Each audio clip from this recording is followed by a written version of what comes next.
حسبي ربي جل الله ما في قلبي غير الله نور محمد صلى الله لا إله إلا الله. اتنے میں یہ ہوتا ہے کہ شیطان جو ہے اس نے انسانی شکل اختیار کی اور انسانی شکل اختیار کر کے تو ایک سواری کے اوپر سوار تھا، تو اس نے زور سے پکارا الا ان محمدن صلی اللہ تعالی وسلم قد قتلا، یہ اعلان کر دیا کہ محمد صلی اللہ علیہ وسلم کو قتل کیا جا چکا ہے.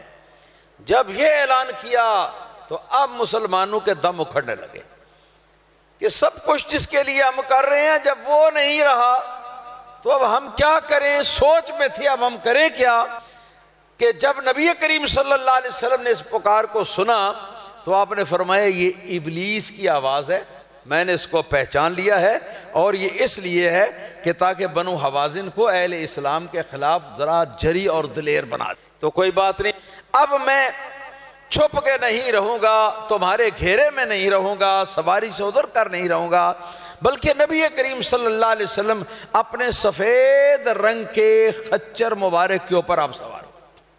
اور شارحین نے لکھا ہے کہ سرکار خچر مبارک پر کیوں سوار ہوئے تھے؟ گھوڑوں کی کوئی کمی تھی؟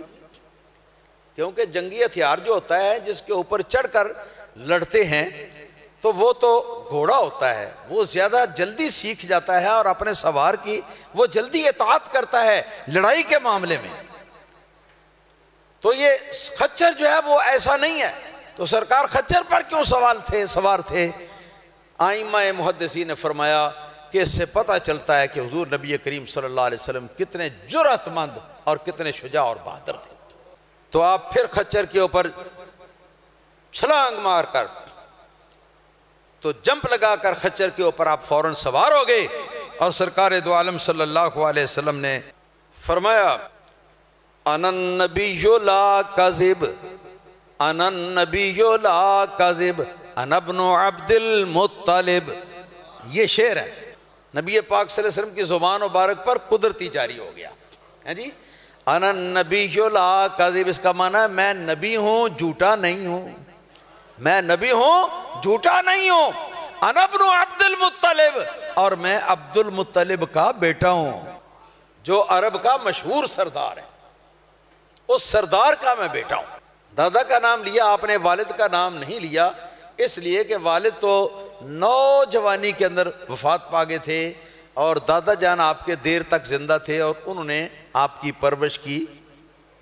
اور ان کا مکہ مکرمہ کے قریش میں سردار ہونا جو ہے یہ پورے عرب کے اندر لوگ جانتے تھے اور ان کی بڑی عزت تھی اور بڑے بہادر وہ پہچانے جاتے تھے. تو فرمایا انا النبی لا کذب، سنو اے کافر و مشرکو سنو، انا النبی لا کذب، کون کہتا ہے کہ محمد قتل کر دیے گئے ہیں؟ یہ ہوں میں اپنے خچر کے اوپر سوار اور سب کے سامنے انا النبی لا کذب، اور میں اعلان کرتا ہوں کہ میں نبی ہوں جھوٹا نہیں ہوں کہ ڈر کے مارے چھپ جاؤں. انا ابن عبد المطلب، میں عبد المطلب کا بیٹا ہوں. یہ نبی پاک صلی اللہ علیہ وسلم کی زبان بارک پر یہ شعر جو ہے نا یہ اس وقت جاری ہوا ہے.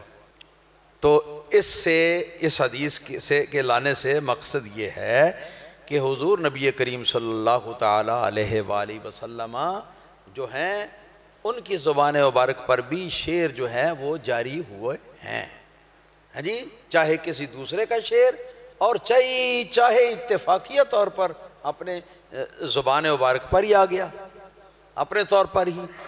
تو یہ وہ ہے جو اپنے طور پر ہی آ گیا تھا، اس مقصد کے لیے وہ لائے ہیں. اور اس سے ایک مسئلہ اور بھی معلوم ہوتا ہے، حضور سرکار دو عالم صلی اللہ تعالی علیہ وآلہ وسلم کی حدیث پاک ہے ہاں جی. علامہ زین العابدین صاحب توجہ کریں، حدیث پاک ہے، نبی پاک صلی اللہ علیہ وسلم نے ارشاد فرمایا جاہلیت کے اندر جو آباء و اجداد تھے نا کسی مسلمان کے، کافر مشرک، تو ان کافر مشرک باپ دادا کے اوپر فخر کرنا جو ہے یہ حرام ہے۔ جو برے کافر اور مشرک آبا و اجداد ہوں تو ایسی آبا و اجداد کا نام لے کر فخر کرنا اس کے ساتھ، یہ کیا ہے؟ یہ ناجائز ہے اور یہ حرام ہے اور جاہلیت کے امور میں سے ہے۔ سرکار نے یہ فرمایا ہے۔ تو اس سے پتہ چلا انا ابن عبد المطلب سے کہ حضور عبد المطلب کا بیٹا ہونے پر فخر کر رہے ہیں۔ پتہ چلا کہ سرکار کے دادا جان نہ کافر تھے نہ مشرک تھے، جیسے وہابی نجدی کہتے ہیں، کیونکہ اگر کافر و مشرک ہوتے تو رسول اللہ صلی اللہ علیہ وسلم کے لیے ان کے نام لے کر ان کے اوپر فخر کرنا کیسے جائز؟ آپ سمجھے؟ سرکار کے دادا جان موحد اور مسلمان تھے، یہ بھی اس سے پتہ چلتا ہے۔ وآخر دعوانا ان الحمد للہ رب العالمین۔